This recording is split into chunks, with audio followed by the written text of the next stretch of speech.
Very good. Thank you, folks. Apologies, we're starting just a few minutes late. Welcome. This is the Red Hook Town Board meeting of Wednesday, May 24th. Would you be kind enough to join me in the Pledge of Allegiance? I pledge allegiance to the flag of the United States of America and to the republic for which it stands, one nation, under God, indivisible, with liberty and justice for all.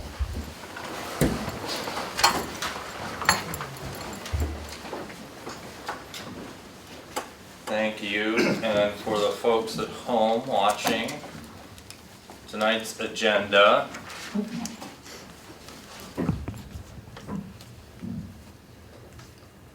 We do have two public hearings tonight that relate to proposed acquisition and purchase of interest in lands on the Cookingham Farms, the western side of Route 9, Albany Post Road.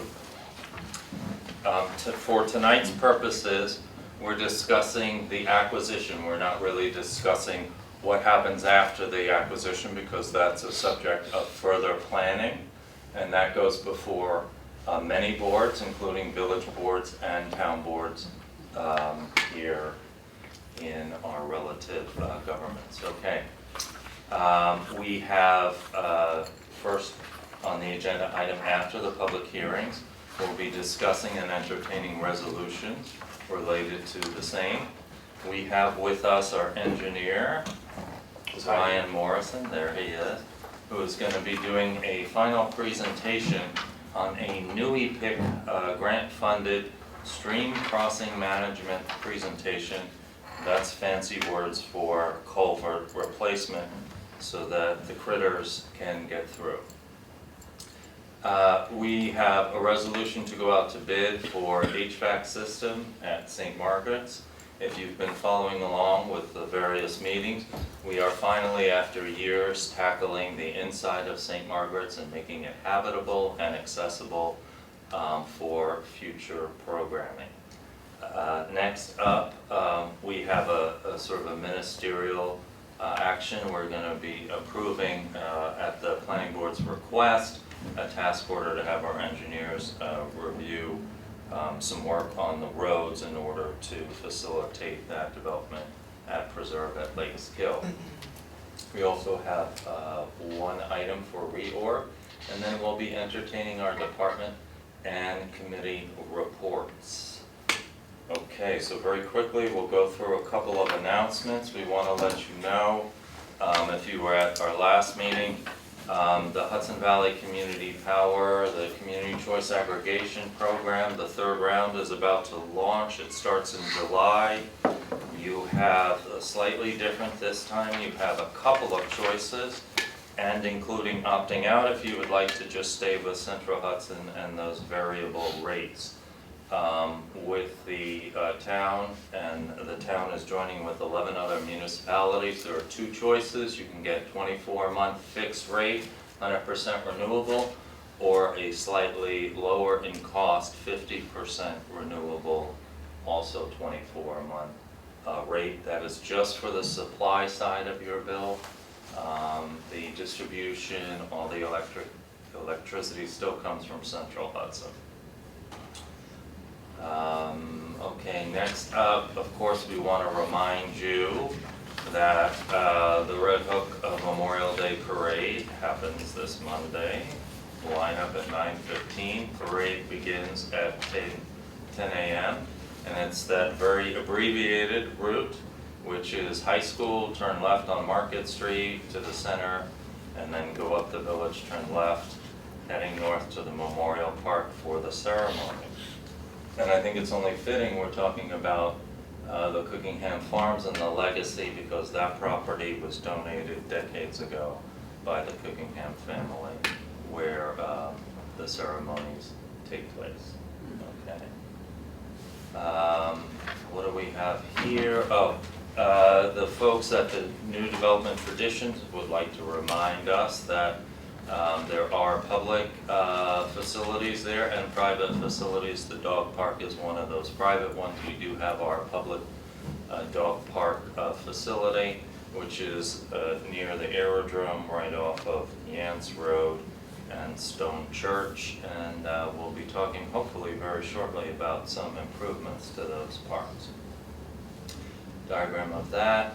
The county is having their hazardous waste and electronics recycling event once again Saturday, June 10th. You have to register, and it's a $10 fee for that. And here's the list of things you can bring. That'll be up on our town website.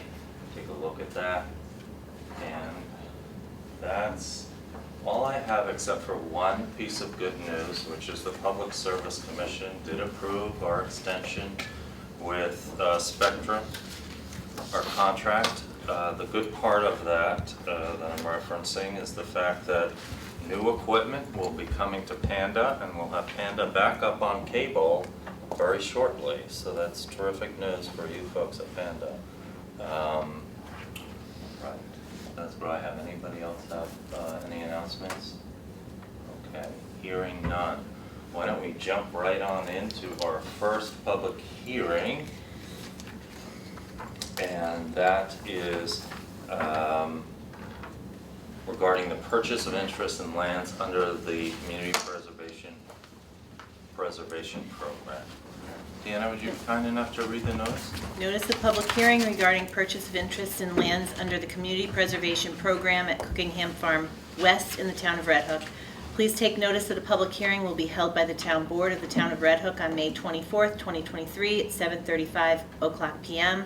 local time for the Cookingham Farm West described below at the Town Hall, 7340 South Broadway, Red Hook, New York 12571, pursuant to the town's Community Preservation Fund Program, CPF program, to hear all interested persons regarding the acquisition of an interest or right in real property to preserve open space pursuant to Section 247 of the General Municipal Law, including the purchase of a contractual right necessary to achieve the purposes of such provisions for each such project.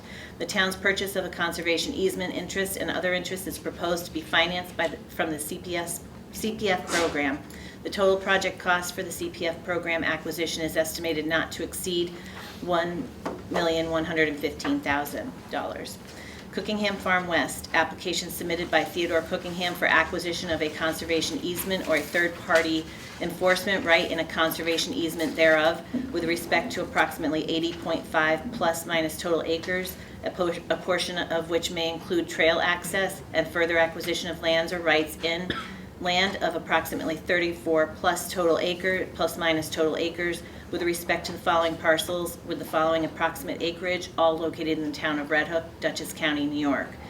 Parcel address is 68 Willowbrook Lane, 7617 North Broadway in the village of Red Hook, 69 Linden Avenue, 7621 North Broadway, the village of Red Hook. All parcel IDs and approximate acreage is available online.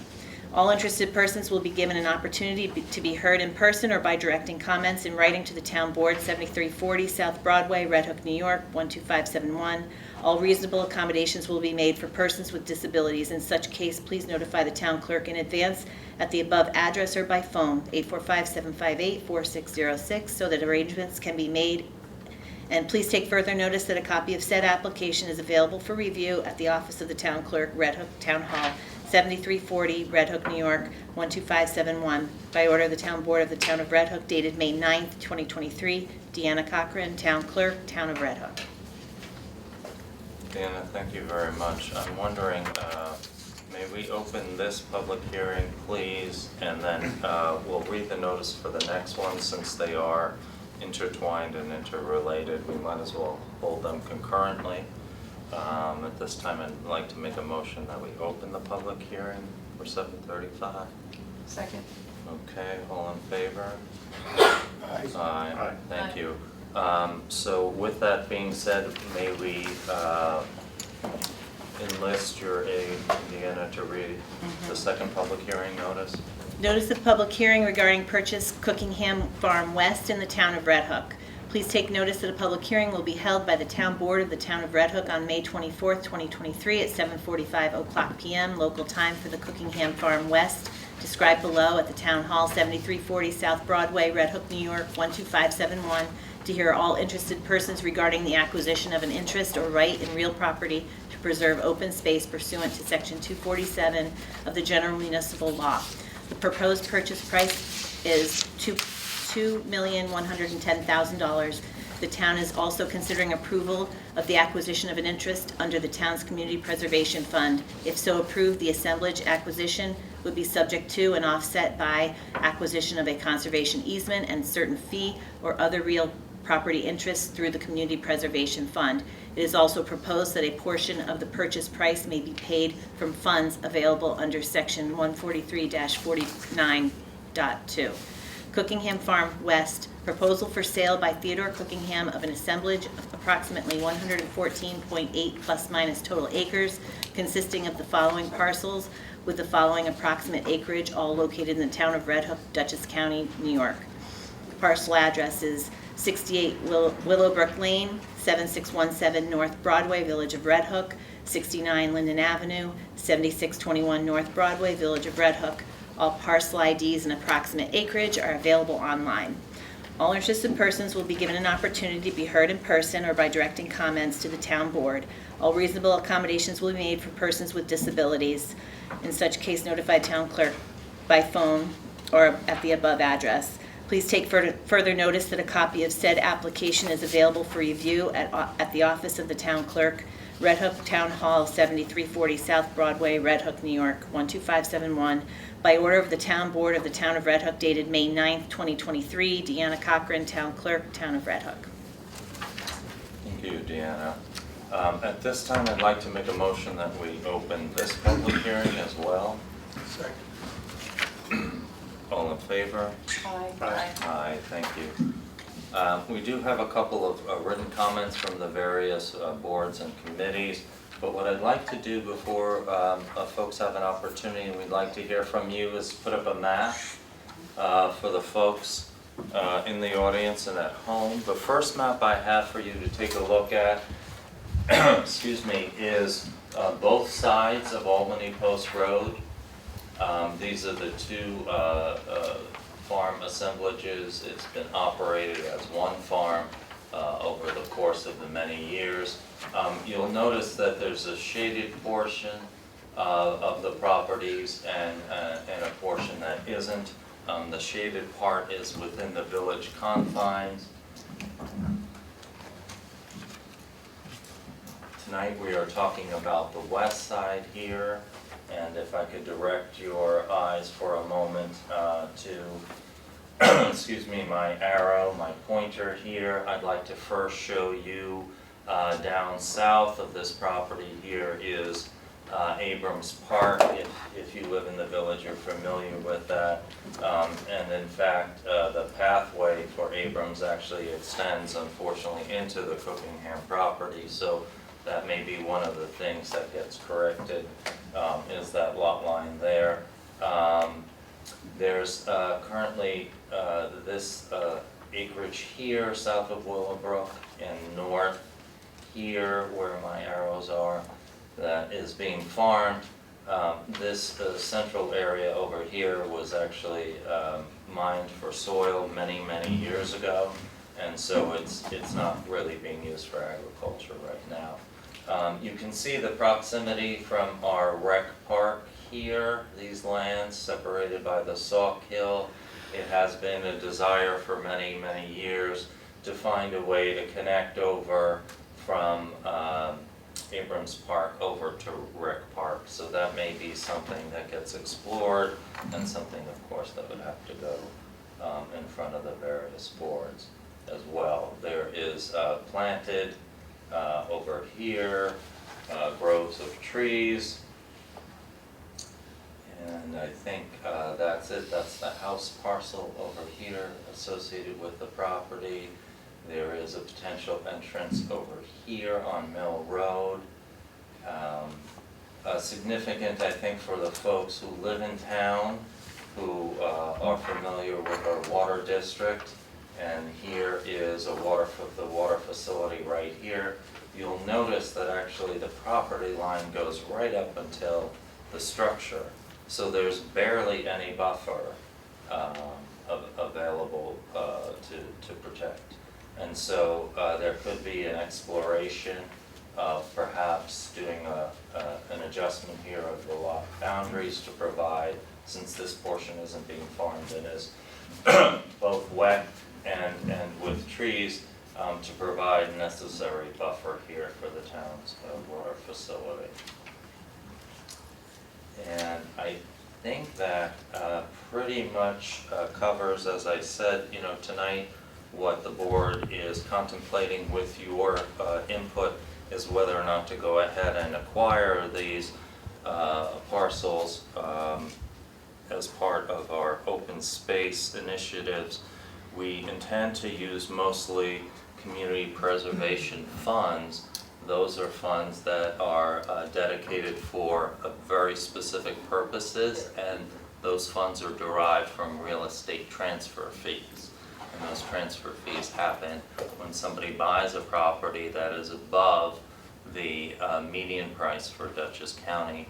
There is a small surcharge that gets added up, and that pool of money is what we tap into to do preservation projects like this.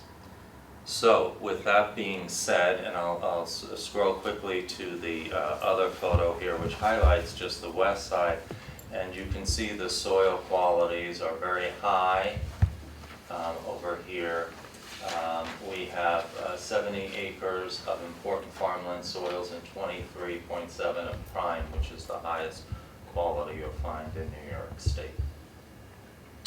So that said, I've talked enough. We'd like to hear from you. So who would like to make some comments for either one or both of tonight's public hearing? Don't all jump up at once. How are you? Good. Good to see you.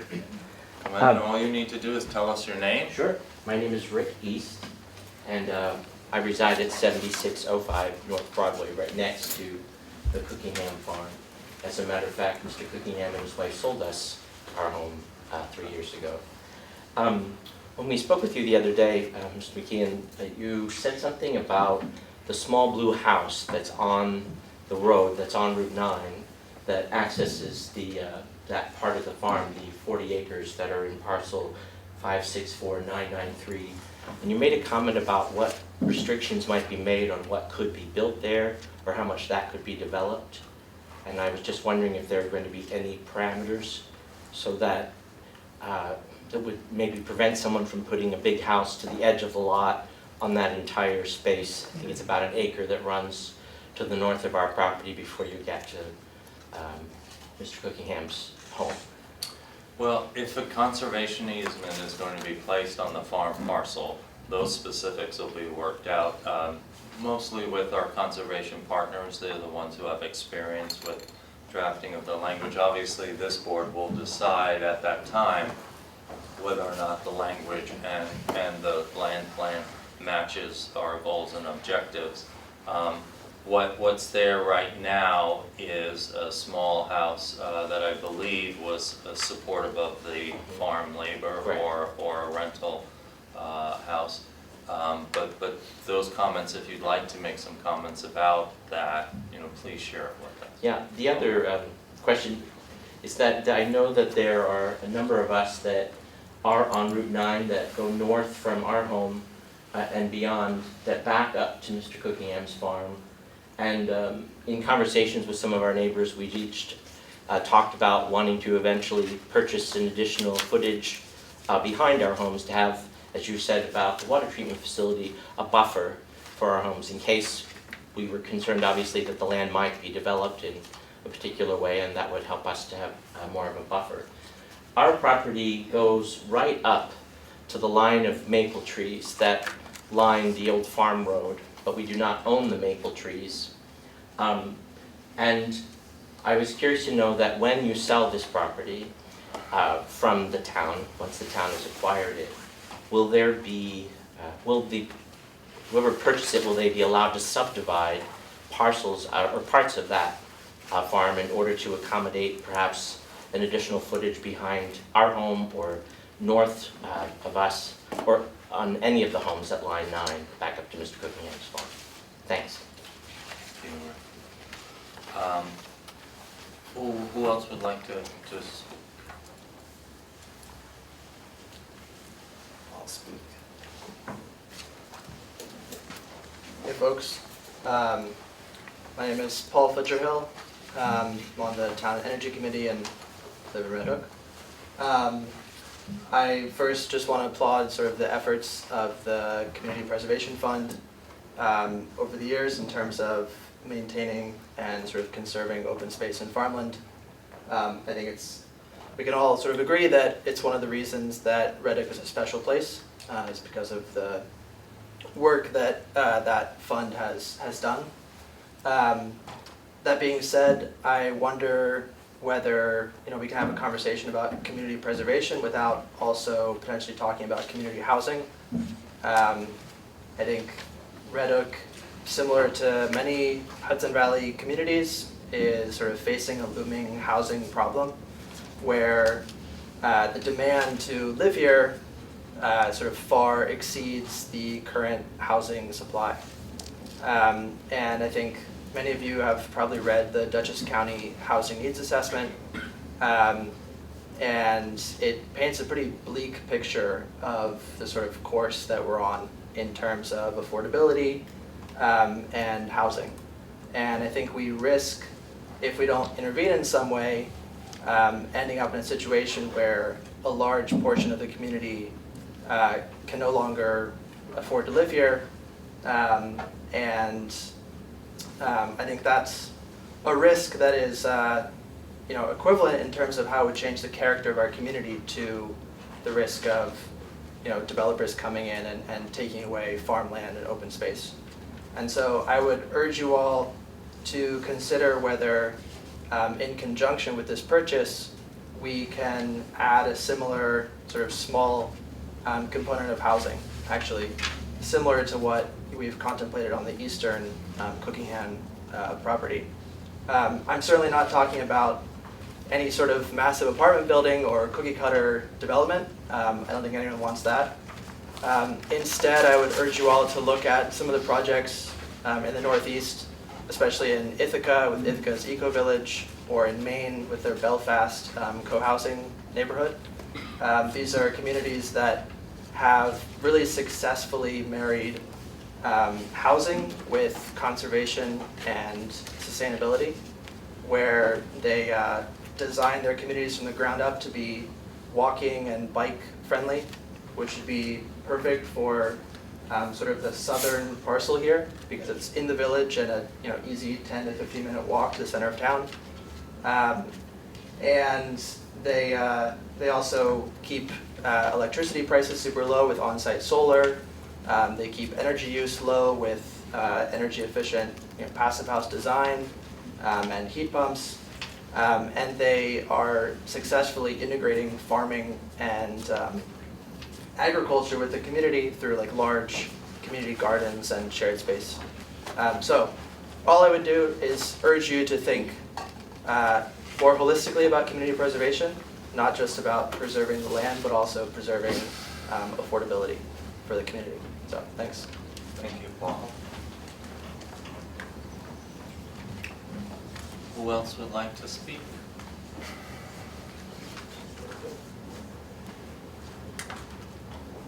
Frank, would you like to speak?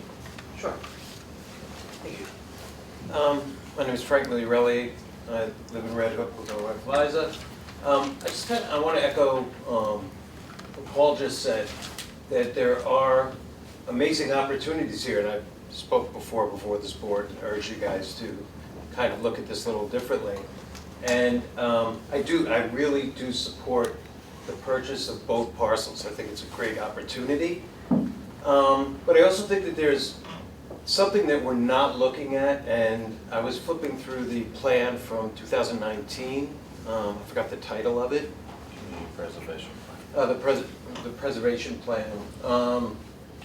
And I think that one of the things that's interesting about it is its commitment to the quality of life here. And I had an interesting conversation last week. I actually, once in a while, I sub-teach in the elementary schools, and a teacher said to me, "Oh yeah, I'd like to live in Red Hook." but I can't, but I bring my kids to go to school here. And I was like, whoa. I said, you know, I would love to have my teachers live in my community. And she said, I can't afford it. And I've had the same thing, conversations with teachers in Rhinebeck also. So that to me was just a slice of what the growing need is in our community. Healthcare workers, teachers, farm laborers. We need to find places for these people to live. And I think we have an interesting, just an interesting position between where the village, and the town, and the borders there do really open up opportunities for housing I don't want to say housing project, that's a very bad connotation, sorry. Projects that do integrate agriculture and co-housing together. So I would urge you to go back and look at the clause where you talk about things like cluster housing and the opportunity for that. I think it was on page 112 of the, I really read the report today. But you know, there's an inclination to talk about that, but I would encourage the board to reach out to a couple of the architectural firms and the engineering firms, and I think I've passed them on to you in a couple of emails. Just at least look at them, and it would be worth spending some time, maybe a little money, to have them come in and say, how do you look at this differently? And these are organizations and companies that have created different lenses through which to look at towns. And I think it's probably worth that effort to go back and look at that plan and say, what do we need to do that's different from 2019, where we are today, and do we have to create a different iteration of that? I am not saying scrap that plan. That plan is great, the analysis is phenomenal, but things have changed in the past 4 or 5 years, as we all know. And I think that the opportunity to hear some different voices, look at projects beyond even, you mentioned Belfast, which is great. Bethlehem, Pennsylvania is doing some amazing things. I could re-forward these lists to you. Paul, I don't know if you have stuff that you want to share, but I think we owe it to ourselves, because $3 million is a lot of money. You know, we are a small town. That fund is great. I want to spend it wisely, and I want to get the best bang for the buck that we can for Red Hook. So I think it's worth going back and saying, what are the iterations? So I heard you say that we're going to be thinking about how this is going to happen and making different plans and things like that. I applaud that and would love to be part of that dialogue. Quick question, who is the conservation group that we're talking with? We're taking comments now. Okay. But we also not only negotiate with sellers, we negotiate with conservation partners as Right, well. right. Because they Sure. have their own requirements. Yes, definitely. So So anyway, They're the ones we typically work with. How's that for an answer? that's Okay, no surprise. Okay, good. All right, thank you. sure. Thank you very much, and no worries about housing project. I spent Yeah. the first 5 years of my life in a housing project. Mhm. Somebody else? Hi. Hi, I'm Elizabeth Brower, I live on Maysland, and I really just want to share a personal point of view with you.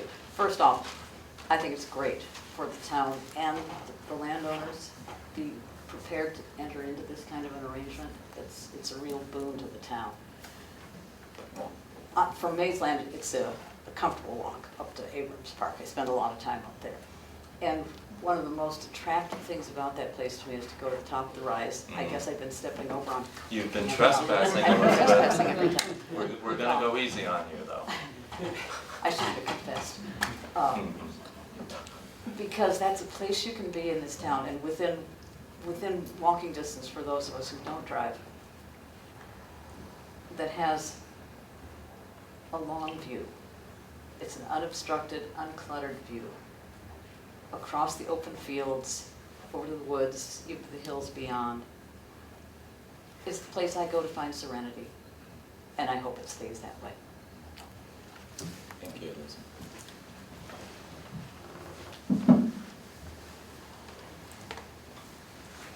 Well, I'm a newbie who bought one of those houses that gave you some money for this, I Oh, guess. oh, okay, well, we thank you. But so I live on Park Avenue, and I partially bought this because I walked across to that park and went, oh, look at that, oh, wow, you know. And so I have experiences from San Luis Obispo County where we didn't have conservation funds, but we worked with the Land Conservancy, the Nature Conservancy. It was a huge collaboration, and preserved a farm that had this historic octagon barn. And I know you said you're going to talk about what to do with it later, and I kind of agree with both Frank and this fella. Oh boy, the potential there. So I more want to be involved with that, and I brought the website for this octagon barn because it continues to be a fantastic collaboration. They turned that barn, we all helped raise money, we had parties and music, and everyone worked on it, and we raised the barn. We got it back the way it was supposed to be. Now it's an event center, there are docents, and nonprofits use it, there's educational programs. It's like a hub of this south end of this community. And here's the prices they charge for, you know, events. So I see that this is great, you're spending all this money, but that could actually be a spiritual, a social, and a financial resource for this town, depending on how you get it all together and help people make it. I mean, I lived in a co-housing community, and I could see the outskirts having that, and the kids walk into the center, I could see the community garden there. So if there's a group that's talking, I could leave this with you, or if there's a group that's going to talk about how to use this in the future, I'm down. Please do leave it with us. And if I could ask you one more favor for the town clerk, if you could say your name so she can put it in the... Sorry, I forgot that. No worries. I'm a little nervous, I'm just never Oh, spoken. you did just Great. fine. Yeah. So my name is Candia, C-A-N-D-I-A, Katich, K-A-T-I-C-H, and I live on the corner of Park and Church, across the street from Abrams. And here. And there's 25 pages of past events at this place, I didn't print them all. You're gonna have to talk to Elizabeth about her serenity, though. I know, it looks like there's enough for everybody. We came Okay. together too. Very good. Meditation center. More comments, more public comments tonight. Hi, Hi, how are you? good. How are you? Good. Can you all hear me? Is this even working? It Yes. is working. You might want to come just a tad bit closer. Hi, There you go. my name is Saga Blaine and I live in Tivoli. And I'm kind of new to this conversation, so I haven't read the report. I don't know any of the details. I am, however, a mother of 2 small boys, Finn, who's 4.5, and Casper, who's 1.5. So when I think of the future of Red Hook, it's intensely personal to me. And the word conservation, I think about that. I think about, like, what are we trying to protect? You know, the future can feel very scary. It can feel like, you know, the world is changing very fast. I think about that with my children all the time. How do I protect them from a future that is coming very rapidly at them? And there's something about the word conservation that feels like, I'm down on conservation, by the way. I think, you know, we need to protect things, but it's like, how do we do that in a way that's not also kind of co-creating with the change that is possible and actually taking ownership over that future and really thinking, where do we want to grow as a community? What kind of Red Hook do we want to see? What kind of Red Hook do we want our children to live in? And I'm friends with Paul, and he urged me to come tonight.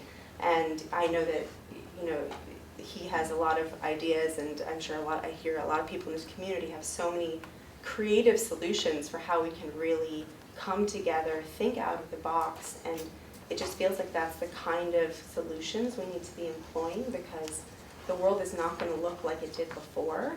It doesn't even look like that now, but maybe we can be more creative and more compassionate and come together to create the kind of solutions that will serve many needs in the future and be a place where my boys can live, thrive, afford, see beautiful hills, eat delicious organic vegetables, see the bucolic hills, you know, and have access to so many diverse, beautiful people and learn from that. So that's my hope. So thank you so much. Thank you very much.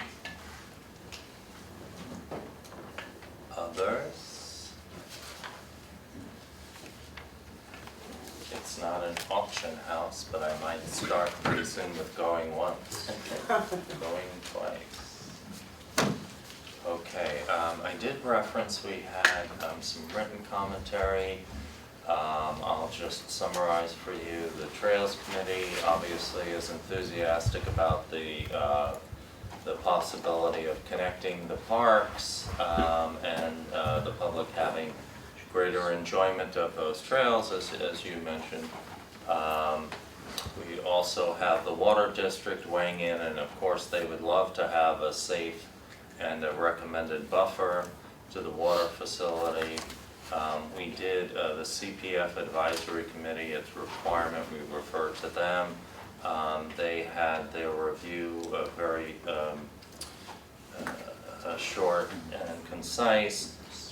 They looked at the ratings of these parcels, and just so you know, in the Community Preservation Fund, in order to fund something, it has to be listed in the plan that's adopted, and the plan gets renewed, reviewed, revised every few years.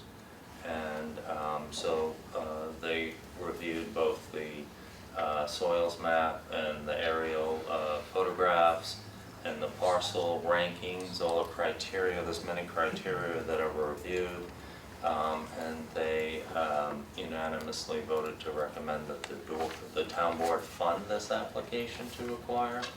We also had a brief email, I think, from the CAC supporting the acquisition as well. All of that will be a part of the record, as well as your comments today. And so, shall we entertain motions to close the public hearings? So moved. Okay, is there a second? Okay, all in favor, Jacob Testa? Aye. Bill Hamel? Aye. Myself, thank you very much. And thank you all, please sign up for notifications on our town website. You'll get the latest and greatest on anything you're interested in. Sent to your email or to your cell phone. All right, we will go ahead and just jump right into this topic. We did some of the environmental review.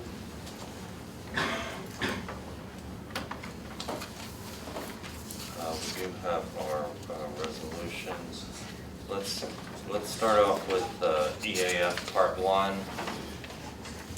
There was a summary that we reviewed at our last meeting. Are there any questions about that, folks, in Part 1?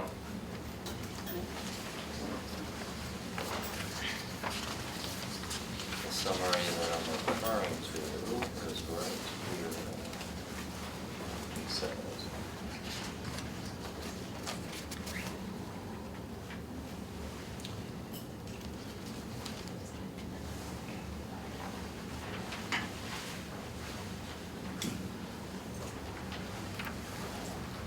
here's the summary, section F. Reviews the parcels, the connectivity, the proposed action, which is the acquisition of the 4 parcels as identified below.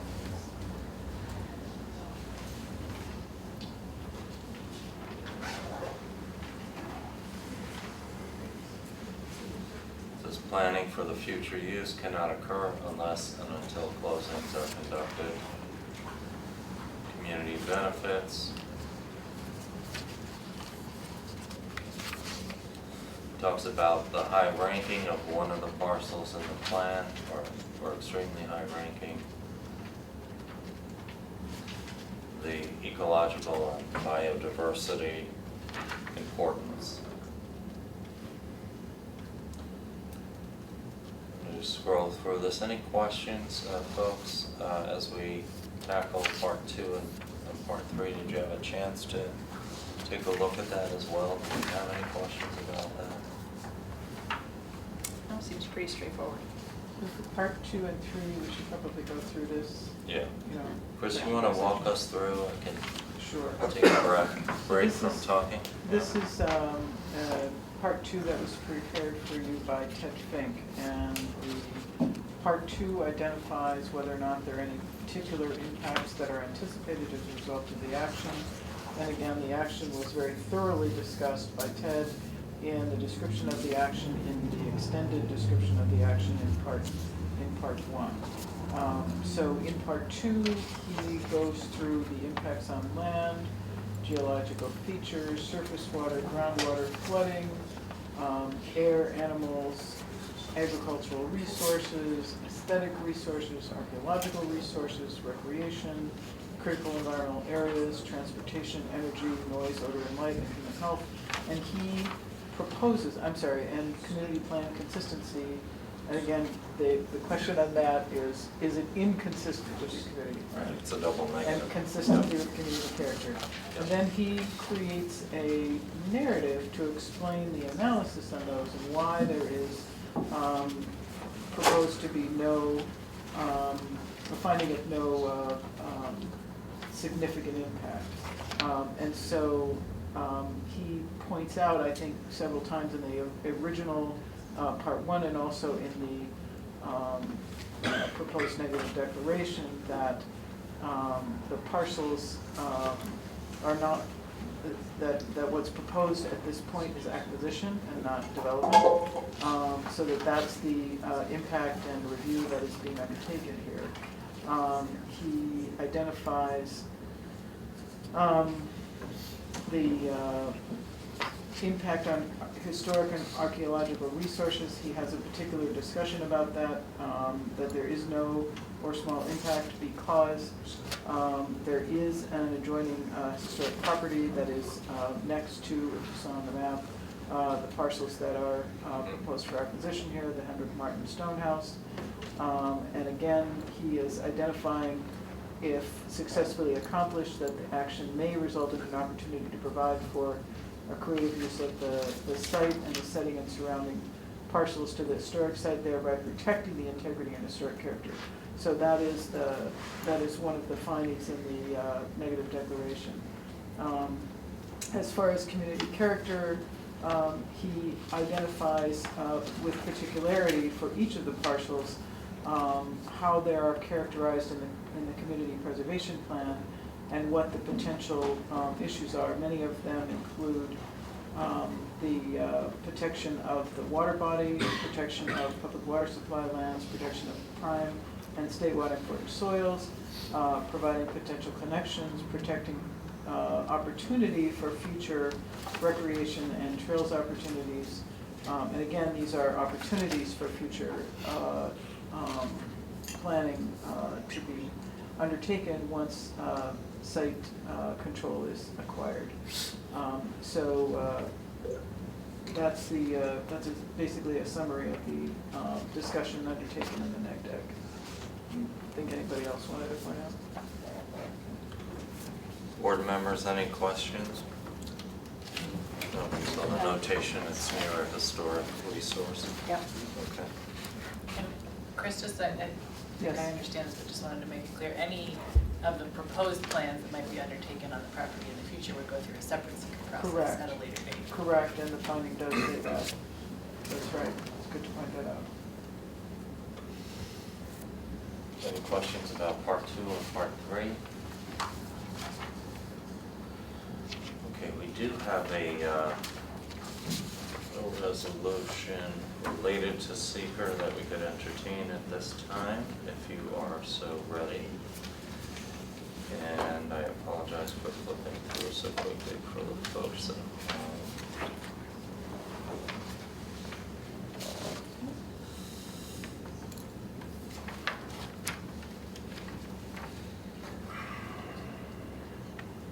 Here we go.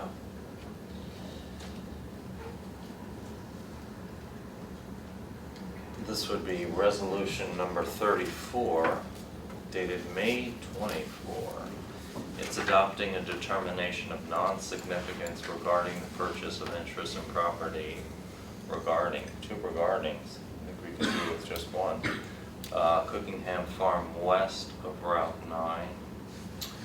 And essentially what this resolution does is incorporate what we've discussed tonight which is the acquisition by the town of these parcels, including rights in these parcels that have been described here, have been reviewed for their potential environmental impact, and obviously, since it's just an acquisition, that impact is negligible, as described in the secret review documents. And so we've reviewed them both at our last meeting and now tonight, the forms, all of which are available at the town clerk's office. And we, in this draft, find that the findings and conclusions relating to environmental effects contained in those documents determine that there's a negative declaration, i.e. that we don't find that there'll be any significant negative impacts by this action. And that's resolution 34, and I would move that. Is there a second? Second. All right. And Bill got in there by nose, but I'm not sure. All in favor? Christine? Aye. Julia? Aye. Jacob? Aye. Myself, aye. Very good. Next up, we have our second resolution, which is a resolution to grant approval for the acquisition of the farm for the purpose of preservation of open space, including the use of monies in the Community Preservation Fund and Incentive Zoning Fund. And thank you all for coming and participating and sharing your input. I would like to, before we go ahead and vote on this resolution, I would like to thank the Cookingham family, Theo Cookingham, for his really very important decision for this community. This legacy that he and his family are leaving and have been leaving, quite frankly, and working towards for decades now, will improve the lives of all Red Hook residents. This project in particular, I think, is going to see significant variety of positive impacts on our community. And long after Theo is no longer living in Red Hook, we all will get to enjoy his very important decision that he's made here for us all. And so I'm very thankful. I know this is a very difficult thing. When folks make these determinations, they are lifelong decisions. They're very difficult decisions to make. But I can assure you that this is a decision that unequivocally will improve the lives of people in our community. We talked about affordable housing.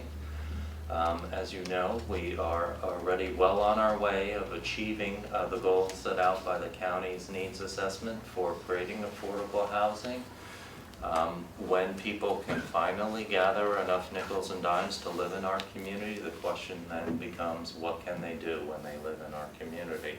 And so this project will increase equity in our community, because people without money and people with money will be able to enjoy the resources that are created, connecting our parklands, the trails, the serenity that Ms.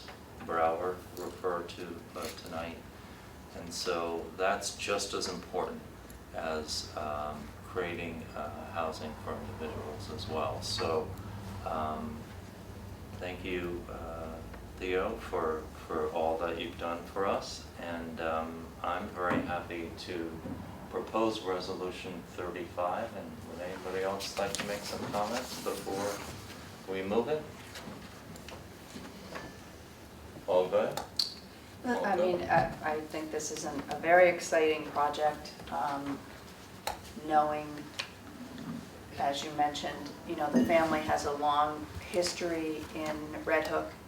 They are key parcels, you know, on the edge of the village and the town.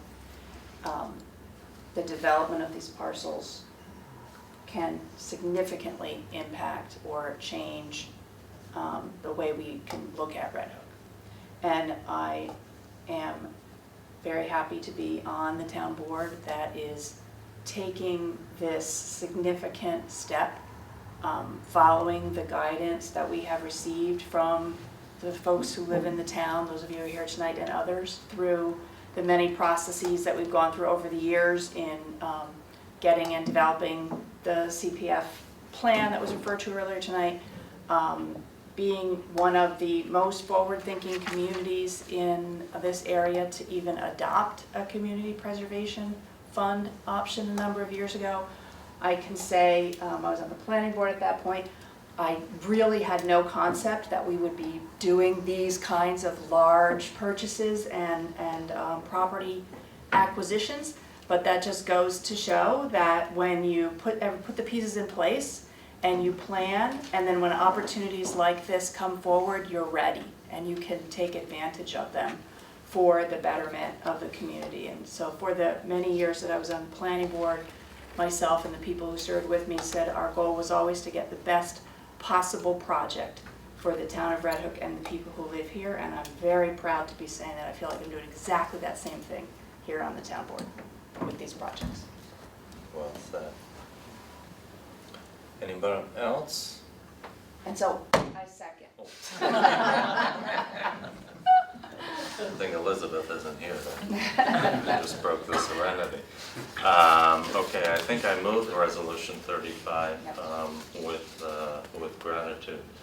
A second by Christine Kane. Any further discussion? If not, all in favor, Jacob Testa. Aye. Bill Hamel. Aye. Julia Solomon. Aye. Congratulations, Red Hook. Thank you all. All right, very good. We are moving along to maybe not as life-changing, but we'll be talking about culverts, won't we? That's gonna be a tough one to follow. It will be a tough one, Ryan, but if anybody can do it, you can do it. You can Exactly what I was thinking. You can make culverts. Yeah, right? You gotta do the little stuff and the big Wonderful. stuff. You have to do the little stuff. Okay, I apologize, I'm scrolling quickly to your slides. I assume we have your slides in this packet here. We do. Okay, there we go. Perfect. Okay. Could you just take a minute or two and just tell the folks what we've been doing for the last umpteen months with this particular project, one of now 71 projects we've been doing? Almost a year and 3 months or so we've been working on this project. It's kind of been a slow roll project. But this project was funded totally free to the town of Red Hook by NUIPIC and the DEC through the Hudson River Estuaries Program.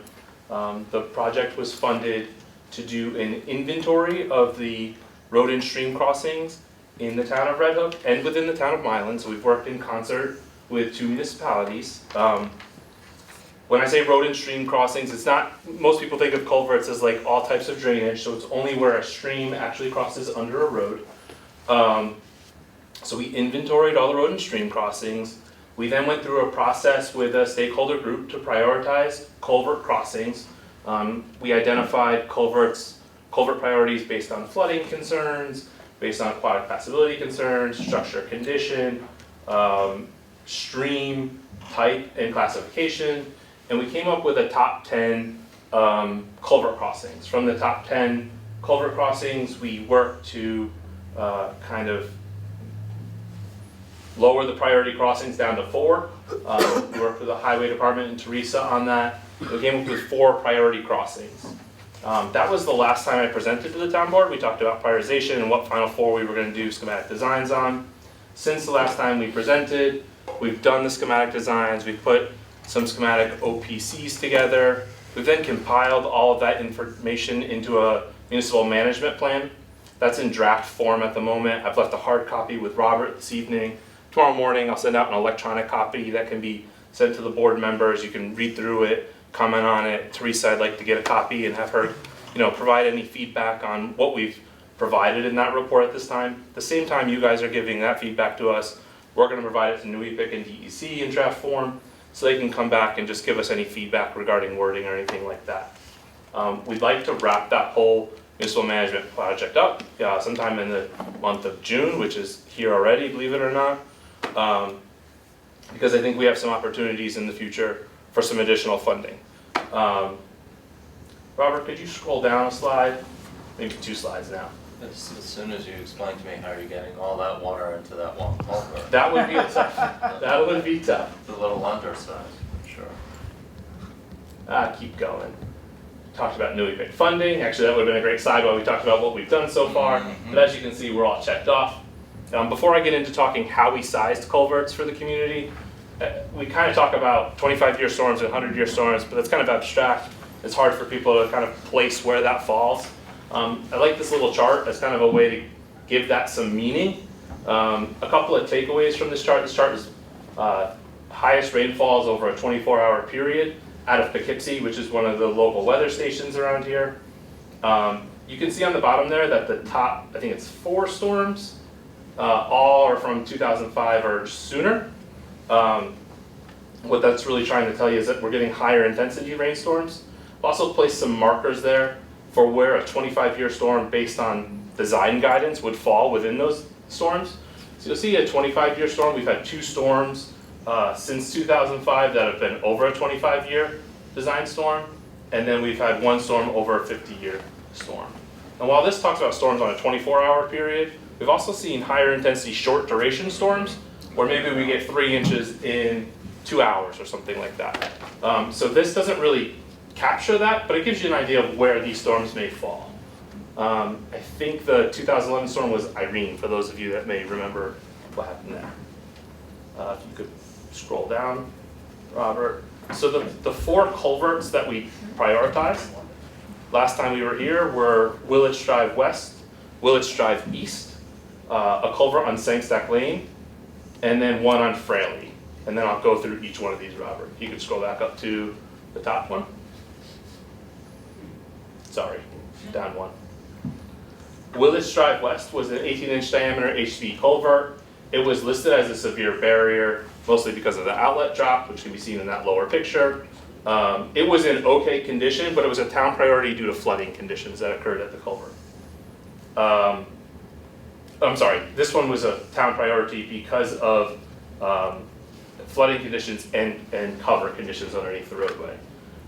Its existing hydraulic condition was that it couldn't keep up with a 100-year design storm. One thing to note is that Newly Pick is funding this process to design for a 100-year design storm, mostly because they want to build resiliency within the community, recognizing the short duration storms. Something we did as part of this report, recognizing that all these culverts probably won't be funded by Newly Pick. You know, while they'd love to fund them, they've got to spend money around. We did a 100-year design storm and a 25-year design storm. The 25-year design storm is consistent with the town's regulations for sizing of culverts for the highway department. And so we've given you just kind of 2 schematic sizings. The opinion of probable costs that are provided in this report are based on the 100-year design storm. So for a 100-year design storm at this culvert, this would be a 3.5-foot high by 14-foot wide box culvert. It would be 35 feet long. If we went to a 25-year design storm, it would be replaced with a 3.5-foot high to 10-foot wide box culvert. Please note that this is, schematic level. If it was to be funded by another grant program, we would come back in and do some additional sizing calculations. One of the things we didn't analyze when we did these was storage areas upstream of these culverts. Some of these culverts have large ponding areas. We would do a little bit more granular study on those areas and see how much water we could back up into those storage areas without impacting residents or impacting roads. The opinion of probable cost for this culvert for the 100-year design storm would be $547,000, roughly. The next one down would be, is that there twice, Robert? Looks like it. Yeah. Let me see if I have a different one. Showing there's at least an package. Yeah, I don't know why I can't copy that correctly on the screen. But we'll just refer to our hard copies. Why am I special? It's in the printed ones, it's just not in the slides. Yeah. The second one for Willits Drive East, I'll just read off my hard copy, guys, sorry. Is again an existing 18-inch diameter. It is a CMP pipe. It is a town priority because of its condition. It could not pass a 100-year storm either. It would be replaced under a 100-year design storm with a 4.5-foot high by 14-foot wide box culvert, which would be 50 feet long. For a 25-year design storm, it would be 4.5 foot high by 10 foot wide and 50 foot long box culvert. The estimated replacement cost for that culvert is $561,000, or $562,000. The next one in the line is Sangstuck Lane. This was ranking number 4. For those of you that may have caught that number 3 wasn't included during our prioritization process, we skipped number 3 because it was a culvert that didn't have a significant drainage area and wouldn't provide as much impact to the community as we would have liked, so we went to number 4. Sangstuck Lane has 2 existing 24-inch diameter pipes. It was a town priority because of flooding conditions that occurred at the road. This roadway section has really low cover, so there's not a lot of room for water to build up on the inlet side of the pipe. The piping is in okay condition, but it is an aquatic barrier. Our modeling would suggest that the pipes overtop during a 100-year design storm. To replace it during a 100-year design storm, it would be a 4.7 foot high culvert that's 19 foot wide. And a 25-year design storm, it would be a 4.7 foot high culvert that's 14.5 foot wide. Opinion probable cost for this culvert is $608,000.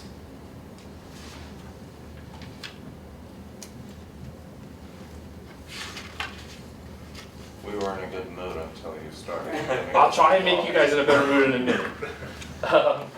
The 5th one is Fairleigh Lane, or the 4th culvert that we did design on, which ranked number 5, was Fairleigh Lane. It's an existing 12-inch diameter pipe. Again, this is one that floods often, not just during a 100-year design storm. It's a fairly large drainage area that's going through a 12-inch diameter pipe. As you can see, you can barely see the pipe. It gets covered in. It overtops the road during a 100-year design storm. The modeling that we've done thus far would suggest that the pipe would be replaced with a 13 foot wide, not 13 foot high, sorry about that. It almost got me, a 3.5 foot high. For half a million, you should get that. And then we did it again on the 25 years, so it would be 8 foot wide and 3.5 foot high box culvert, depending on the probable cost of $572,000. So now we've talked about spending a lot of money and what can we do to help offset those funds for the community. As discussed, this study was fully funded by New EPIC and DEC, but there's a ton of funding opportunities out there for culverts like this and building resilient infrastructure within the community. One of those options is the BRIC Fund. I'm not sure if the board has a Dutchess County liaison, but I think Dutchess County is currently doing a planning activity for their hazard mitigation plan. And so getting a study like this included as part of the annex plan for the town of Red Hook can help open up funding opportunities via the BRIC funding program. And so, once we get a final draft, hopefully that's something the town can work on, is getting that included in there. It'll help us apply for those grants later on. Town of Red Hook is also a climate smart community. There's funding opportunities for culverts that prevent flooding for the community. DEC also has funding for culvert replacement through a non-agricultural, non-point source discharge program. Those are coming up annually. We've also helped the town of Red Hook file for WQIP funding in the past. The WQIP program typically likes to address culverts that are creating erosion and sediment control. Not sure we have any strong candidates in this case on that particular culvert, so I'm not sure the WQIP will actually apply. U.S. Fish and Wildlife also has culvert replacement funds for wetland restoration and rehabilitation, and again, I don't think we have strong candidates for that program either. Bridge New York has funding for bridges and culverts. We have, I think last year we went after a culvert for Bridge New York. We weren't successful, but we could attempt to apply for one of these culverts again. And finally, the upcoming grant opportunity that's out there right now is the Hudson River Estuary Grant, which is the same funding program that funded this study. They currently have grants open. That grant opportunity is due July 12th, 2023. And it's the tributary restoration and resiliency portion of that grant. There's a bunch of different options under that grant. For right now, what they have open is funding for final design of these culverts.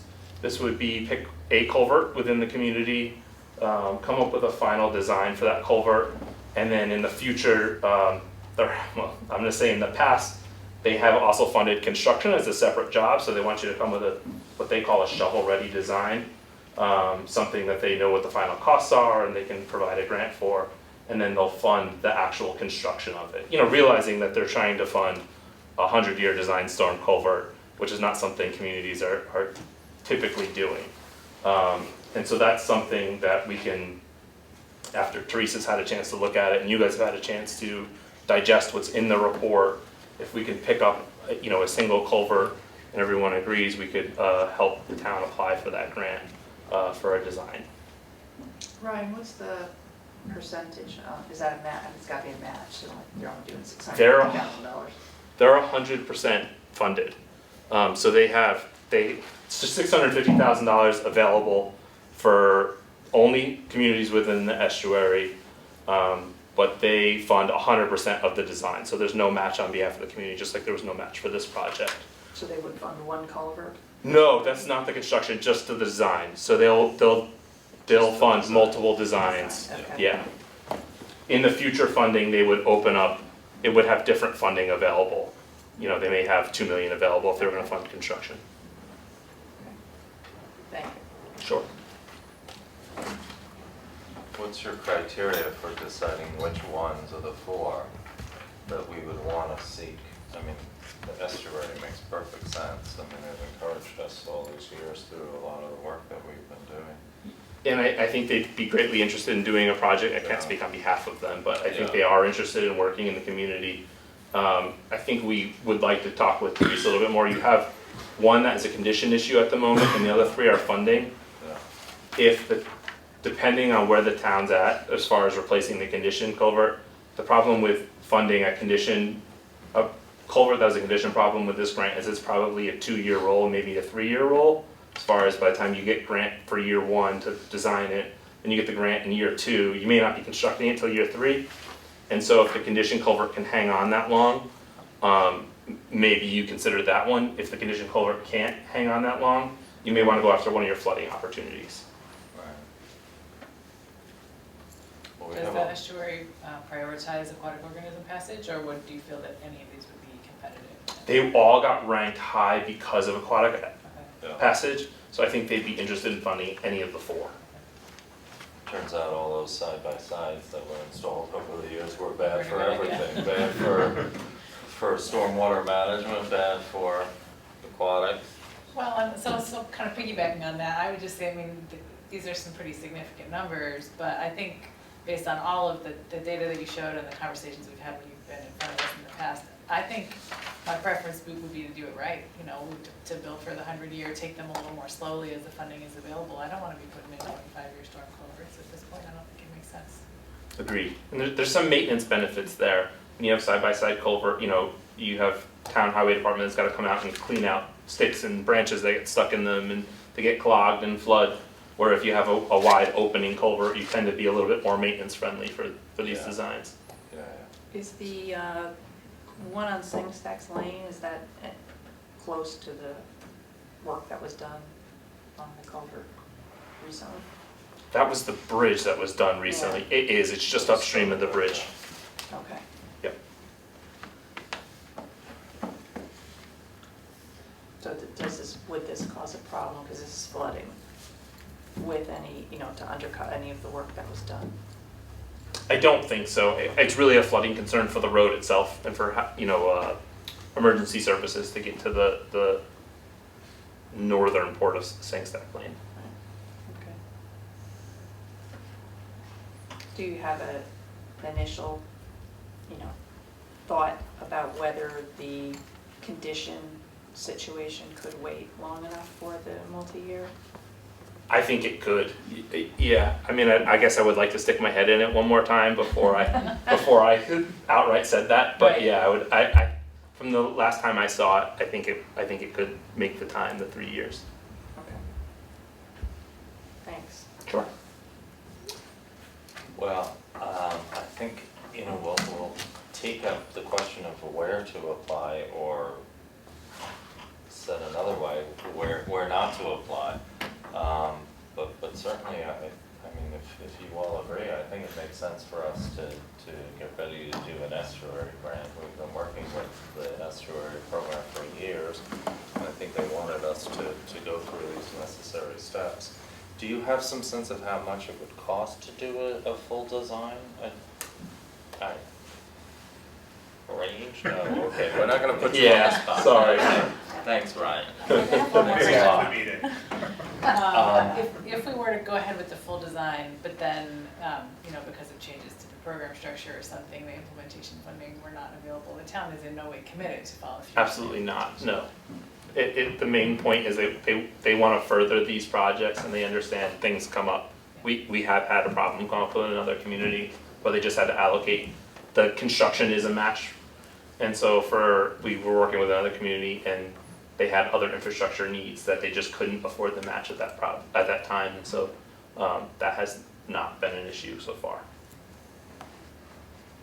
Very good. Well, I mean, should we encourage Ryan to prepare something for estuary? Yeah, definitely. Okay. All agree? Thank you very much, Ryan. Sure. We will get an electronic version out to you guys. By all means, shoot me an email with comments. We'd love to, if we can make it more local, I then think they want the electronic version. yeah, I would imagine so. I'm just gonna go out on the limb on that one. It'll be a quiz on Monday. Yeah, Monday it'll be the quiz.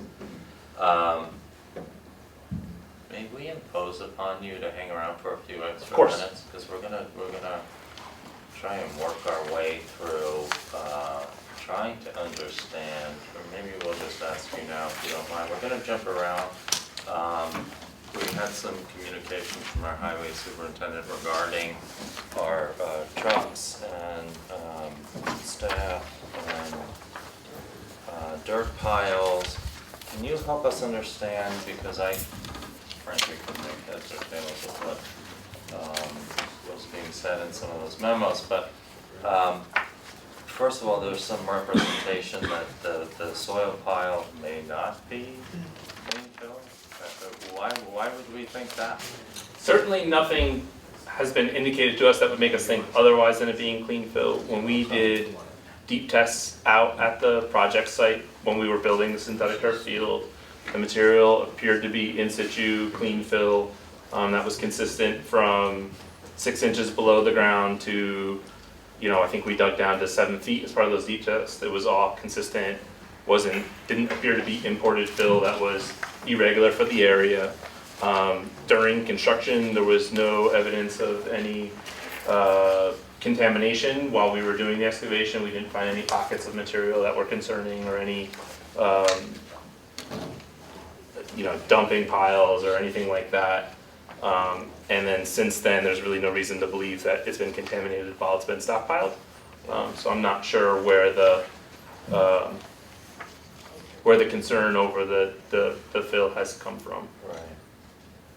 Okay, also there was some representation of pricing for, if we didn't use that soil, then we could obtain soil at something like $10 a ton or something? Help me there. Is that the going rate? Because I don't know where to acquire fill at that cost. Yeah, I was just gonna say, there must be. I would also, I guess, consider that that's just the acquisition costs, and you still have to haul it to wherever you're hauling it to, and I don't know of a place you can get clean fill closer than Rec Park East. So, Right. there's still the hauling costs, there's still all the road costs, there's still all those costs that are also represented still exist for clean fills coming from somewhere else. Right, and we have our own forces, we have our own trucks, the taxpayer's been paying for all this. I'm sort of dumbfounded that it's just. I can understand that, the bids that came in either, or the. Yeah, I couldn't understand Quotes that that were stuff, the requested or quotes to something, yeah. try to sub this Yeah, out. I makes a lot thought of sense. that's why we had, additional staffing this summer. Right.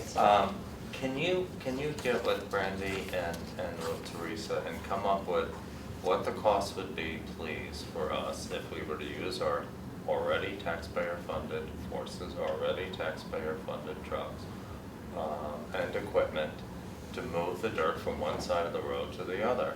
and to do whatever manipulation. We have talented folks on the staff.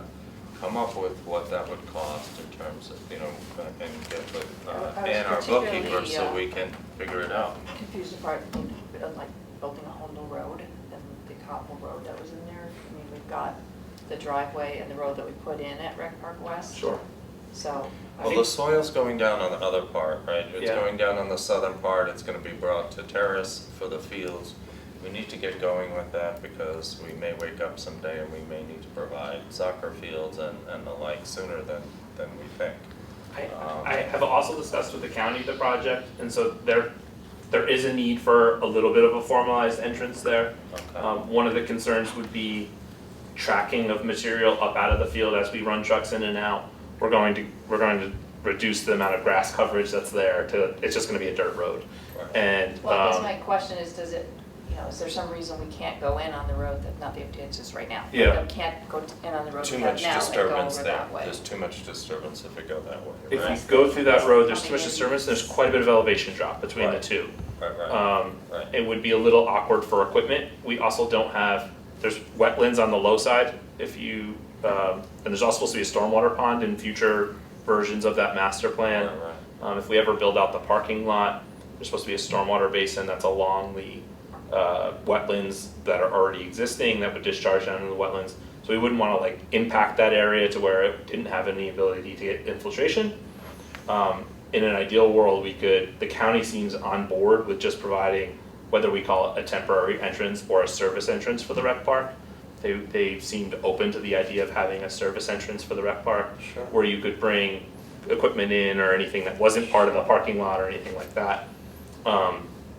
Maybe it had a little gate in front of it or something like that. Would they want us to lay down some gravel? What could we It would, do to- a construction entrance typically Yeah. consists of like 3 to 4 inch cobbles that are 50 feet long and have a turning radius on it so that trucks have the opportunity to drop as it goes over the bumpy cobbles, has the ability to drop sediment off the tires before it tracks onto the road. They just don't want sediment laden tires going up and down the road, which could create a hazardous condition. So yeah, they're looking for, I don't wanna call it a formalized entrance, they were calling it a farm access, Yeah. equivalent to a Dutchess County farm access entrance. Yeah.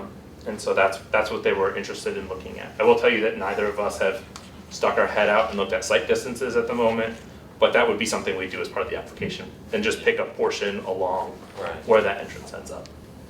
I mean, that seems pretty easy It does. for an engineer to figure out. Yeah, the department's fully staffed. with Pretty easy. You mean why have I done it so far? Is what you're telling me? No, I'm just saying Yeah. that, Should be you pretty quick to read do. these memos and Yeah. you think that we were trying to move heaven on earth, when we're just trying to move some dirt I think the with already taxpayer-funded equipment and staff. I think the concern about the roadway that was in there is if it rained during their moving of materials, what does that field turn into? And I certainly have seen that field turn mushy while we constructed the other field. It does get saturated. There was a portion of where they're gonna be driving over was a relocated wetland, so there's an opportunity for it to get soggy for sure, and there may be some road work required to move the material. I don't wanna make it sound like that's not a possibility. There was times in August where that site was dry enough for them to drive. Even On the more line. reason why we need to get our timing right and get our ducks in order so Yeah. that we can go ahead and do this appropriately and fulfill the comprehensive plan of that property, okay? Are we okay with asking our engineers to work with our highway superintendent and give us an estimate both of time, manpower, and cost that would be associated with utilizing our own forces and our own equipment to move the material over there? Yeah? Yes. Yes. Okay, okay, very good. Perfect. Thank you. Not a problem. I appreciate it so much. Have a good night. You Safe too. Safe driving back. Okay, very good. What's next up on the agenda is a resolution to go out to bid HVAC system. Again, another engineering thing. So let's skip over it. This would be now resolution 36. Deanna, would that be correct? Yes. Yes. Okay. This is a very short resolution. Again, we're just trying to replace the antiquated heating system in St. Margaret's. We continue working to bring the building up to standards for public access. And to remind folks, we did receive a grant, and we will be putting a lift in so folks can get from the first floor to the second floor. So resolution 36 is just to go out to bid and to have those bids returned by June 8th. Is there any question? Well, I just had a question, you know, I think it's probably down the road for when we're looking at the bids, but, you know, on a historic structure like that, there will be some outdoor impacts of this new equipment, and I just wanna understand what that will look like on the outside, you know, how many of the, sort of like the ducts coming from the mini splits, and how many condensers on the outside, I'd like some detail about that Yeah. when we evaluate the Yeah, bids. we'll ask them for an illustration, some visuals, okay? Very good, anything else? Resolution 36 is so moved by, Me. thank you, Kristen. Second. Thank you, Jacob. Further discussion, if not, all in favor, Julia, Aye. Bill, Aye. myself, thank you very much. Moving right along, resolution number 37. This is another engineering one. The planning board has asked for our engineers to prepare an escrow letter task order. It's part of the requirements for planning board approval for the development known as Preserve at Lakes Kill. And all we're doing is approving the funding for such. That's resolution number 37. Any questions about that? Okay. So moved. Thank Second. you, Christine. Any further discussion? If not, all in favor, Julia Solomon? Aye. Myself, aye. Bill Hamel? Recuse. Okay. Okay.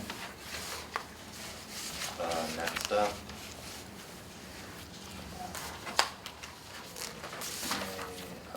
Reorg, so we have one action we can take on reorg. We've got a couple of letters of interest for the planning board, which is wonderful. We got some more communications recently about this second candidate. But I hope we have it here in our packets. I have one. Ariadna, yeah, Ariadna Montecalvo. Yep. And so, for tonight, if we could tackle one appointment. We have two openings at the moment, because we recently had a resignation, so let's go there, shall we?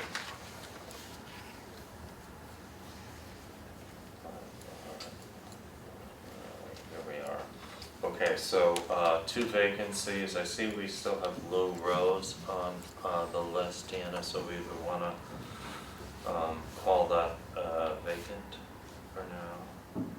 We thank Lou for his service and we wish him the best. So we have an opening for a period ending this year and an opening period ending in 2025.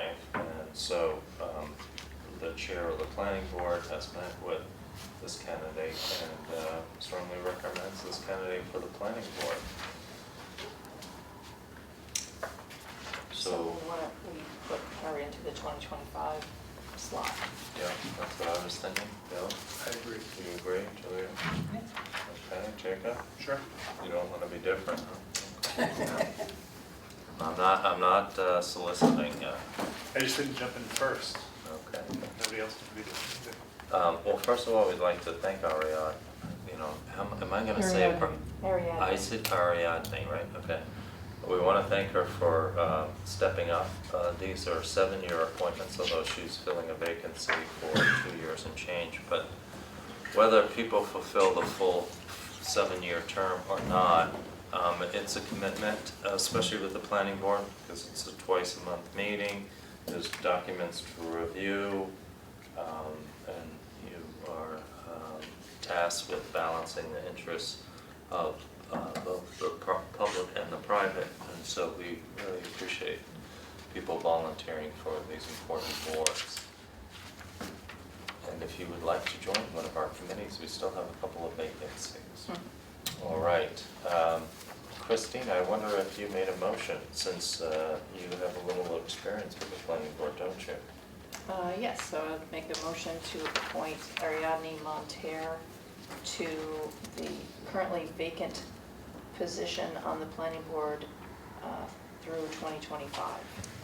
Okay, term ending, and I would like to ask Bill if you'd like to second that. I will second that. Okay, as a former planning board member. Okay, any further discussion? If not, Julia? Aye. Jacob? Aye. Myself, thank you very much. Okay, that's it for reorg for tonight. We will move right on in the department reports. Who would like to give the building and zoning report, all 30 pages of it? I guess since I'm the liaison, I ought to do it. Would you be kind enough to do so? Well, despite how thick this report is, I'll focus on just the first page. Okay. So for the month of May, at least through today or yesterday, the building department issued 38 building permits.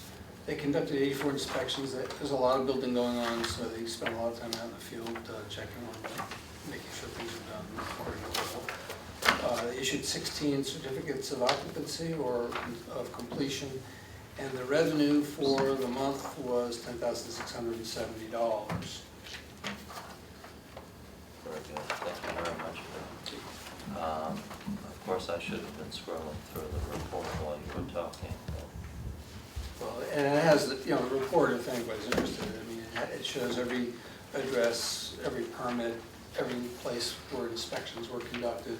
It's quite detailed. It I was is. looking at somebody's getting asphalt gray shingles and blue siding, and, yeah.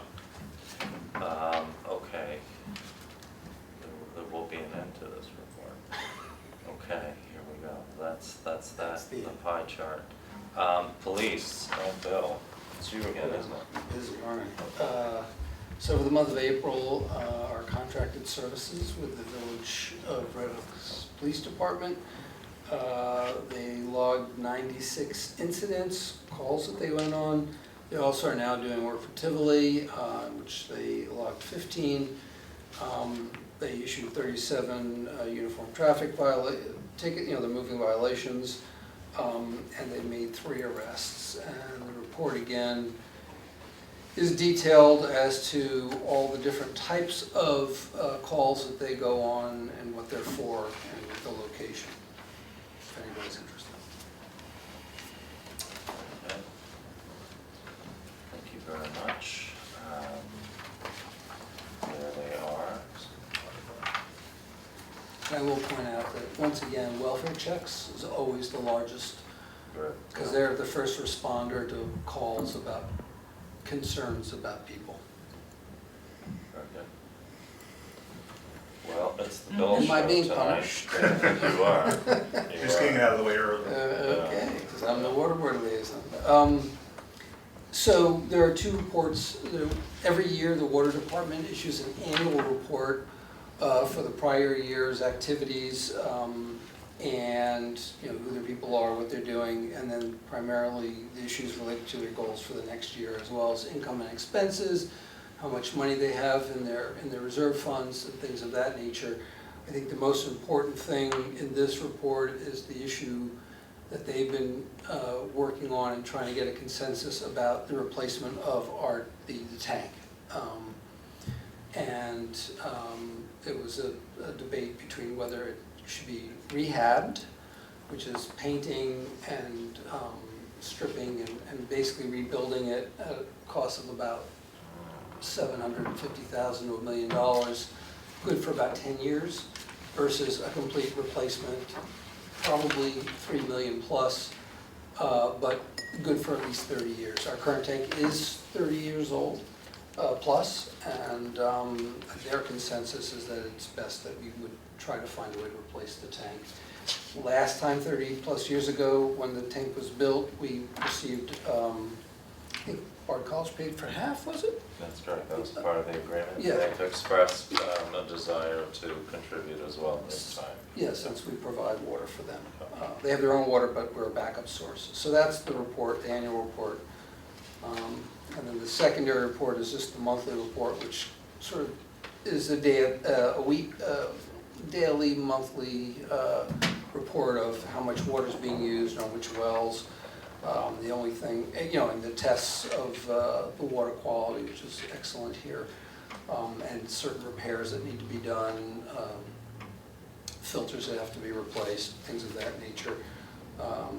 And the only thing that would be of interest is, if you look at the annual report, it gives you, I think, a 5-year summary of the amount of water per year that's pumped.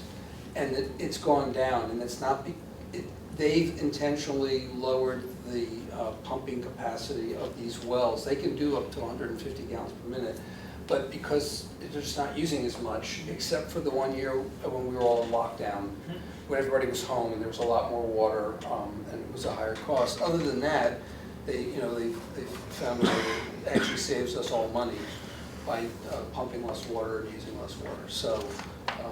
Is that due to the sort of low flow fixtures and water conservation measures, or what accounts for that decline?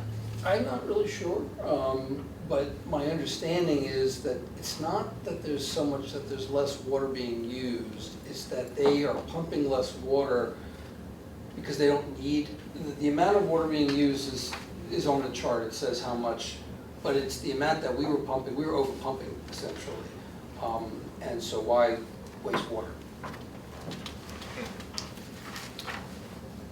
I would have thought that it's related to the demographics. We talked to the school at the last meeting about, household size, why it's decreasing enrollment. Well, It's 60-something%.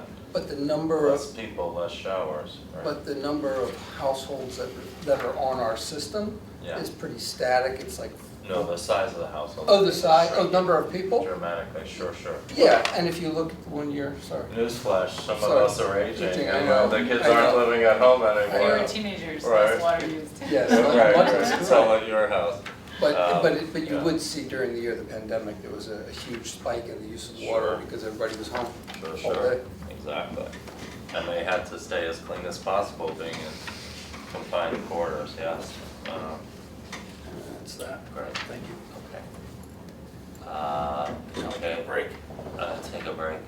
Who's doing, Jacob, you're doing highway? Yep. Okay, please do. Right, so Teresa, for the board report for May, shared updates on a number of projects. Those include the Sauk Hill Bridge replacement, which is in the process of being surveyed currently.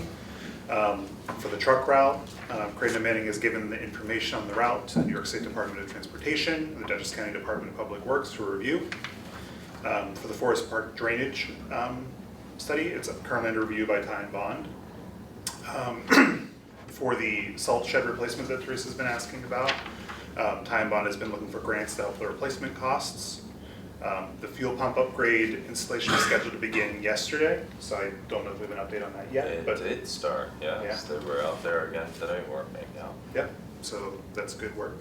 And then for the Elm Street stop sign evaluation that we talked about earlier this year, Teresa recommends installing a stop sign at the intersection of Elm Street and Aspinwall Road. She also included a report that includes some information about speeding, road vehicle volume, crash incidents at that area. There's information in the packet about that, but I think the short version of it is that she recommends installing a stop sign there, and what that would require is that the town board order the sign by ordinance or rule of regulation before a sign goes in there. So it takes some action from the board. Yeah, and I think what it demonstrates, the prevailing speed, 85%, at 40.95 is the folks are going too fast on that Aspinwall. Yeah. I thought that the range was very interesting, 6 to 99 miles per hour. Yeah, Quite a, I'm closer to the 6. yeah, Yeah. Well, I mean, but you're a little bit under. You just weren't. that's frightening that there's, people going 99 on Aspinwall, and this is why we need to have, authority over our local roads. And we need to be able to have enforcement there, to make sure that people are traveling at safe speeds. It's not a drag race. Okay, yeah, and we'll need to take some action there, update our local law to, list, that stop sign. We'll figure out a way that we don't have to update the local law each and every time we add a stop sign. Okay, recreation, now, Christine, Okay. you have, wait a second. It's a short report. Every meeting. Yes. You promise you're gonna summarize all the work that we do. I do. In short, But this is a relatively short report for the rec committee. Yes, But I do want to start overachievers. off by saying that summer program signups are scheduled here at the town hall on Saturday, June 3rd and June 10th from 9 a.m. to 1 p.m. And the deadline for signups is June 23rd. And the program dates are July 5th, which starts on Tuesday, July 5th through August 4th. So do not miss the opportunity to sign up or participate. There are a lot of updated requirements that came in during COVID that are still required. There has to be permission slips, there has to be medical histories, and it takes a long time to make sure that the staff has everything they need and everybody's turned in everything they need. So you don't want to miss your opportunity just because you didn't get the paperwork in on time. So that's the most, or the biggest item here.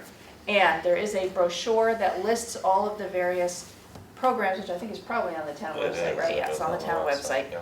But also, I think there are copies here in the town hall too, if you come in.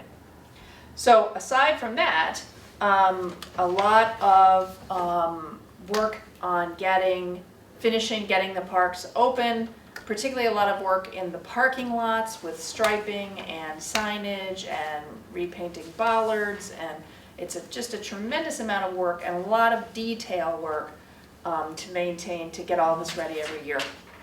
And once again, our crew is doing a great job. And once again, I just want to point out that Rec Park East and West, while our biggest properties are not the only properties that they take care of, so they do spread themselves pretty thin sometimes.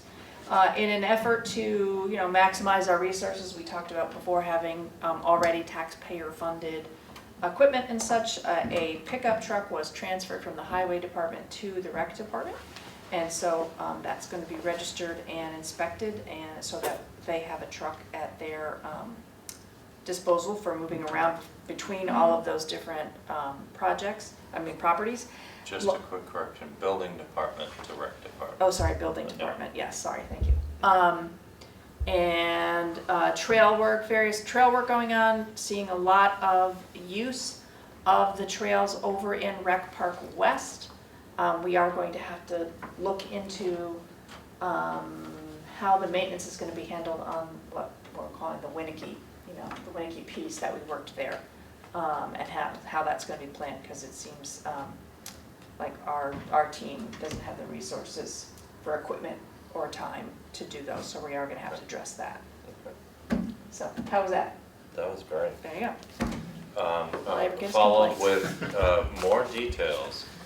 You want more details? No, more details are available on our town's website, redhookny.gov. Okay, thank you, Christine. And you're right, it's a short report, Yeah. whatever, 10 pages. That's or because they're too whatever. busy to write it all up right now, that's what it is, yeah. Good, let's keep them busier. Okay, and here's the list of all the programs, and for the folks at home, You know, we work so hard to try to be efficient with your taxpayer dollars, and one of the most important things that we feel we can do to provide value is to have these free summer programs for families who otherwise would not be able to enroll their kids in camp. Okay. All right, Ag and Open Space. Okay, who would like to do that? That's you again. That's We're me doing again, yep. Straight runs, okay. So the committee met on March 13th, and not surprisingly, with all of the talk, all that's going on with the Cookingham property, opportunities, did spend quite a bit of time at most of their meeting, I think, talking about easements in general, how to, now that in Dutchess County in our area, we've been doing easements for quite some time, to see how they've been working and what updates or changes in processes, discussions for farm operations could be looked at. And also that there are some New York State agriculture issues being debated in Albany, and there is something particularly concerning they felt about overtime rules on farms, but the committee is not charged with acting on those or anything, so they just discussed them so everybody would be up to date. And yeah, that's generally it. They did talk a little bit about short-term rental rules and how that affected farms and what specifically is allowed and not allowed. Glamping, yeah. Yeah, so there you go. Tree. Who will save the trees? Tree Committee. Jacob. Tree Preservation Commission. So they met last week on Tuesday, May 16th. Just a few quick notes from that meeting. The Arbor Day and Tree City celebration was a success. There were 6 third-grade classes in Mill Road School taken on a nature walk. Kindergarten through 5th grade participated in a poster contest, and winners received tree-themed books. 6 trees were planted at Rec Park West. And then the Arbor Day free tree giveaway and volunteer luncheon were indoors at Town Hall because of the threat of poor weather. But I think overall, really successful, positive activities from the commission. Next, the committee discussed, they reviewed concept maps of the proposed connector walkway between Rec Park East and Rec Park West. And then they talked about ideas for future tree plantings there. They discussed the watering schedule for newly planted trees. And then finally, the pruning of the crab apples at Rec Park East has been completed. So lots of great work from the Tree Preservation Commission. The pruning of the crab apples. It sounds like either a rock group or a movie available on Netflix soon. Okay, that's what we have for board and committee reports. A little bit of correspondence. Our state senator, Wright, thanks us for being able to partner with us on our annual electronic waste collection event in Red Hook. And actually, I have to say, our staffer was one of the best volunteers. I mean, she did a wonderful job. Destiny did. She was really did a terrific job, and all the volunteers for that event. Julia Solomon, as you know, you were there helping out with your kids. We also had a letter, my kid's very excited to have a letter from the senator. Thank you Oh, for your your kid service. got a letter from the senator. Well, very good. So, and that is an annual event that we hope to continue each year. Just a quick note from the Village of Tivoli, a new assignment. Village trustee Emily Mongier was appointed interim emergency successor. Anybody can define that in less than 20 seconds, let me know. Okay, does anybody have anything else before I make a motion to go into attorney-client session? Hearing none, I want to thank you all for joining us tonight. Yet again, another meaningful night here in the town of Red Hook where we hope that you concur we're taking significant action to create the kind of community that both you and your children would want to be a part of. Okay, good night, and at this time I'd like to make a motion that we go into attorney-client session. Thank you, Bill. All in favor?